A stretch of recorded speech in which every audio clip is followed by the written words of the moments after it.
बढ़ती महंगाई में सभी ये सोचते हैं, आज के ज़माने में महंगाई इतनी बढ़ गई है कि हर कोई यही सोचता है कि कम पैसे में घर कैसे चलाया जाए और अपने खर्चे कम पैसे में कैसे मेंटेन करे जाए।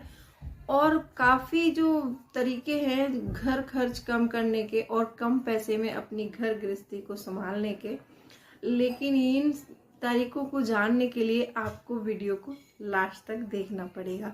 आप सभी से मेरी एक रिक्वेस्ट है, वीडियो को लास्ट तक देखिए। वीडियो में मैं कुछ ऐसे पॉइंट बताऊंगी आपको कि आप अपने घर गृहस्थी को कम पैसे में चला पाएंगी और आप बहुत अच्छे से अपने पैसे का मैनेजमेंट कर पाएंगी। तो चलिए स्टार्ट करते हैं वीडियो को। हेलो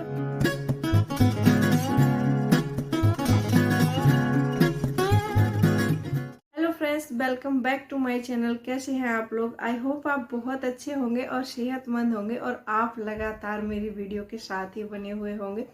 दोस्तों, आज की वीडियो में मैं कुछ ऐसे तरीके शेयर करूंगी आपको कि हम कम पैसे में अपनी घर गृहस्थी को कैसे चलाएं।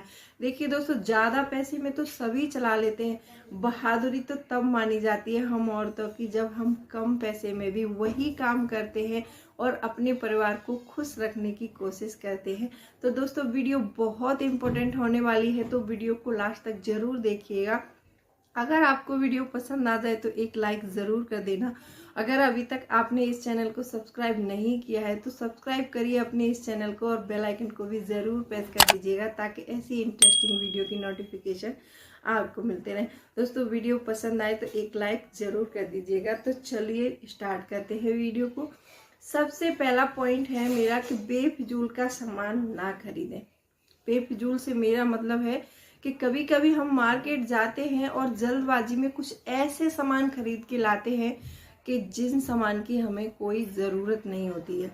चाहे वो ऑनलाइन वेबसाइट पर ही हम क्यों ना देख रहे हो या फिर हम पास की मार्केट में ही क्यों नहीं जा रहे हैं, लेकिन कुछ ऐसे सामान हम खरीद लेते हैं जाने अनजाने में, जिससे हमारे घर का बजट बिगड़ जाता है और हमें पैसे की कमी पड़ जाती है। मंथ एंड होते होते हमें एक किल्लत झेलनी पड़ती है पैसे की। हर औरत की यही प्रॉब्लम है, चाहे तो वो सैलरी वाले हो चाहे डेली रोज वाले हैं, लेकिन हर किसी की यही प्रॉब्लम है। जब भी हमें अपना पैसा खर्च करना है तो सोच समझ कर करना है कि हमें किस चीज़ की नीड ज़्यादा है और किस चीज़ की नीड कम है। दोस्तों, इस बारे में एक वीडियो मैंने पहले भी बनाई थी कि घर खर्च कम खर्च में घर गृहस्थी का खर्च कैसे चलाएं, लेकिन उसमें मैंने घर में जो सामान होता है उसी में कम करने का तरीका बताया था। लेकिन इसमें ये 7 पॉइंट मैं ऐसे बता रही हूँ जो कि हम बाहर खर्च करते हैं जिस पैसे को। जैसे बाहर मान लीजिए, जैसे हम मार्केट में गए और हमने कोई सामान ऐसा देख लिया या वहाँ पर सेल लगी है, उसमें 50% ऑफ मिल रहा है हमें, लेकिन हमें उस सामान की ज़रूरत नहीं है। हम क्यों खरीद लेंगे बट कि 50% ऑफ चल रहा है। तो ऐसी चीज़ें हमें नहीं खरीदनी है, उन चीज़ों पर हमें ध्यान नहीं देना है। जैसे होम से डेकोरेटेड कोई चीज़ हो गई और वो आपको बहुत पसंद आ गई, आप उसको देखकर एकदम अट्रैक्टिव हो गए, तो वो चीज़ आपको नहीं खरीदनी है क्योंकि आपको उसकी ज़्यादा ज़रूरत नहीं है। आपको ज़रूरत है अपने परिवार के लिए अच्छा खाना देने की, अपने बच्चों को एजुकेशन देने की, अपने पैसे को सेव करने की। तो आपको ये गलती बिल्कुल नहीं करनी है। दूसरा पॉइंट मेरा ये है, मैं हर वीडियो में बताती हूँ आपको कि महीने का बजट बनाएं। जब भी आपकी सैलरी आए 1 तारीख से पहले अपना बजट बना के तैयार रखिए कि हमारा कौन सा खर्चा नेसेसरी है इस महीने में और कौन सा खर्चा हम बाद में भी करेंगे तो भी चलेगा। अब जैसे मान लीजिए हमारे बच्चों की फीस जरूरी है, इलेक्ट्रिसिटी बिल जरूरी है, हमारे क्रेडिट कार्ड का बिल जरूरी है, और भी ऐसी बहुत सारी चीजें होती है जो हमारी रोजमर्रा की जिंदगी में जिनकी जरूरत हमें डेली पड़ती है और वो काम हमें करने ही होते हैं। उनके खर्च किए बिना हमारा चलेगा नहीं। तो इसलिए हमें सिर्फ उन चीज़ों को अपने बजट में शामिल करना है जो हमारे दैनिक खर्चे हैं। हमारे होम की EMI हो गई, हमारी गाड़ी का पेट्रोल हो गया जिससे हम ऑफिस वगैरह जाते हैं, और अपने मेडिकल के लिए भी कुछ पैसा बचा कर रखना है। दोस्तों, दूसरा पॉइंट मेरा ये था। तीसरा पॉइंट मेरा ये है कि पहले बचाएं बाद में खर्च करें। दोस्तों, यहाँ पर एक बात आपको समझनी होगी, इस चीज को मैं हर बार बोलती हूँ कि पहले पैसे को बचाना है और बाद में खर्च करना है। बाद में खर्च करने से मेरा मतलब ये है कि पहले, जैसे मान लीजिए आपको कोई 1000 रुपये का सामान चाहिए, फिर उस पैसे को आप जैसे हाउस वाइफ है तो 1000-2000 से हम लोगों की ज्यादा इच्छाएं तो होती नहीं है कि हम 5000 का कुछ लेंगे या 10,000 का कुछ लेंगे, ऐसा हम नहीं करते हैं, क्योंकि हमारी इच्छाएं सिर्फ 1000 और 2000 तक ही सीमित होती हैं। या तो हमको कुछ कपड़े चाहिए होते हैं या फिर हमें कुछ ज्वेलरी चाहिए होती है अपने लिए। लेकिन ये क्या है कि हमारे जो डेली नीडेड के खर्चे हैं उसमें से कभी कभी हमारी सैलरी में से पॉसिबल नहीं हो पाता है। तो जेन्युइन प्रॉब्लम है, हर औरत की यही प्रॉब्लम है कि हमारे पास ये कपड़े नहीं, वो कपड़े नहीं। पहले आप एक बात मेरी समझ लीजिए, पैसे खर्च करने से पहले चाहे आप कपड़े खरीद रही हैं या कुछ भी खरीद रही हैं, उससे पहले एक बार अपने वार्डरोब को जरूर खोल लीजिए और एक बार अपने कपड़ों को चेक कर लीजिए कि आपका कोई कपड़ा पुराना है, शायद आप उसको मिक्स एंड मैच करके पहन सकते हैं। अभी भी बहुत ट्रेंड चल रहा है मिक्स और मैच का, आप उसमें काफी तरीके से मिक्स और मैच करके पहन सकते हैं और आप अपने पैसे को बचा सकते हैं। अब बात आते हैं, अपने टॉपिक पर आते हैं वापस, क्योंकि पहले बचाना है फिर खर्च करना है। तो आपको मैं जो सेविंग चैलेंज देती हूँ उसमें से थोड़ा थोड़ा पैसा आप बचाते रहिए। अपने घर में कोई भी सामान है, जैसे बिजली के बिल में कुछ आपने कटौती कर ली या फिर कोई भी सामान है जिसमें से आपका पैसा बच जाता है, तो महीने 2 महीने में इकट्ठा करके फिर आप उस पैसे से वो सामान लीजिए। अब आती है बड़ी चीज की बात, क्योंकि आजकल सब लोगों को मोबाइल का बहुत शौक है। जैसे आपको मोबाइल परचेज करना है, आप 15 से 20 हजार, कोई मोबाइल कम नहीं आता। अगर आपका काम कम में चल जाए तो चला लीजिए, लेकिन आपको ऐसा नहीं करना है कि आप जाएंगे और ईएमआई पर मोबाइल खरीद कर ले आएंगे। तो आपको ऐसा नहीं करना। आप अगर ईएमआई पर कोई चीज खरीदते हैं तो आपके मंथ का बजट बिगड़ जाएगा।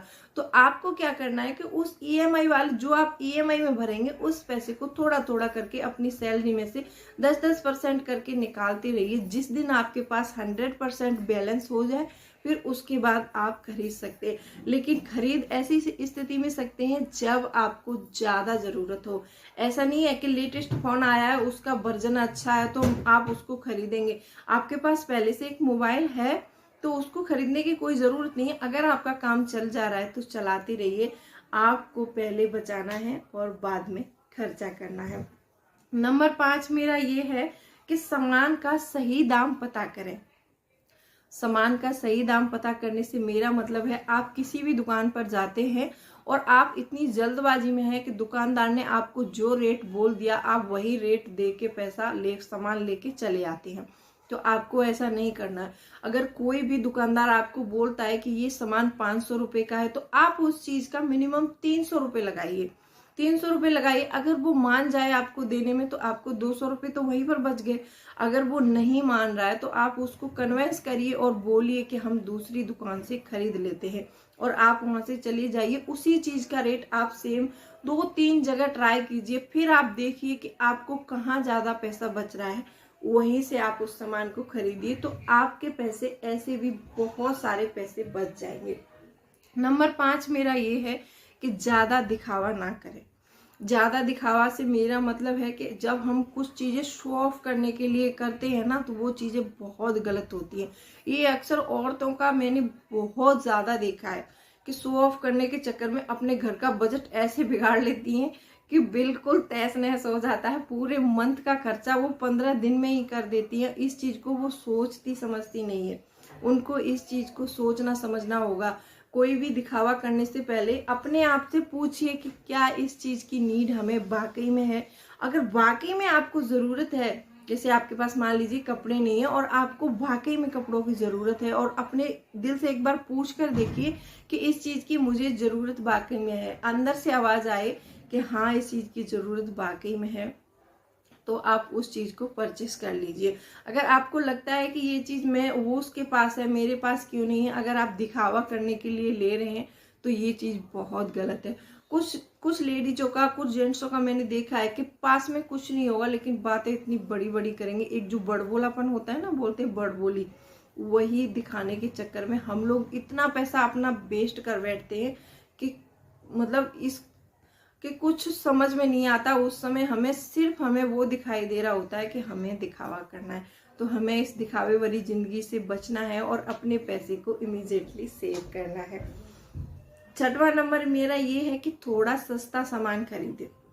अब थोड़ा सस्ता सामान खरीदने से मेरा मतलब ये है कि ज़रूरी नहीं है कि अगला कोई, मान लीजिए कोई बासमती चावल 70 रुपये केजी आ रहा है तो हम उसी को खाएंगे तब जाके हमारा पेट भरेगा। नहीं, हम अगर सस्ती क्वालिटी के भी, थोड़े से सस्ती क्वालिटी के भी सामान खरीद लेंगे तो उस चावल खरीद लेते हैं तो उससे भी हमारा उतना ही पेट भरेगा।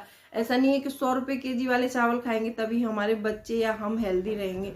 नहीं, अगर हम 60 रुपये केजी वाले चावल खाएंगे तो भी हमारा वही चलेगा। तो इस बात से मैं कभी एग्री नहीं करती हूँ। मान ली ग्रोसरी का सामान, बहुत से लोग देखते हैं कि ब्रांड के चक्कर में फंस जाते हैं, उनको ब्रांडेड ही चाहिए, ब्रांडेड ही चाहिए, हर छोटी छोटी चीज में वो ब्रांड को ढूंढते हैं। तो ऐसा करने की कोई जरूरत नहीं है। अगर आपकी ग्रोसरी 2500 की जगह थोड़ी सस्ते में आ जाती है, मान लो 2200 में भी आ जाती है, आपको 300 रुपये वहां बच जाएंगे, तो आपको वो कोशिश करनी है। और 7वां पॉइंट मेरा ये है, ये पॉइंट सबसे महत्वपूर्ण है कि आपको पैसे बचाने की कोशिश हर हाल में करनी है।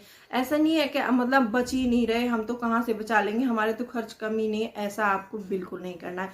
आपको बहुत सी चीजें हैं जिनमें आप कटौती कर सकते हैं। आप बिजली के बिल को मेंटेन कर सकते हैं, आप अपनी पानी की मोटर जो चलती है उसके बिल को मेंटेन कर सकते हैं, और आपके बहुत सारे खर्चे ऐसे हैं कि जिनमें आप कटौती करके अपने पैसे को बचाने की कोशिश कर सकते हैं। कोशिश, बोलते हैं ना कि कोशिश करने वालों की कभी हार नहीं होती है।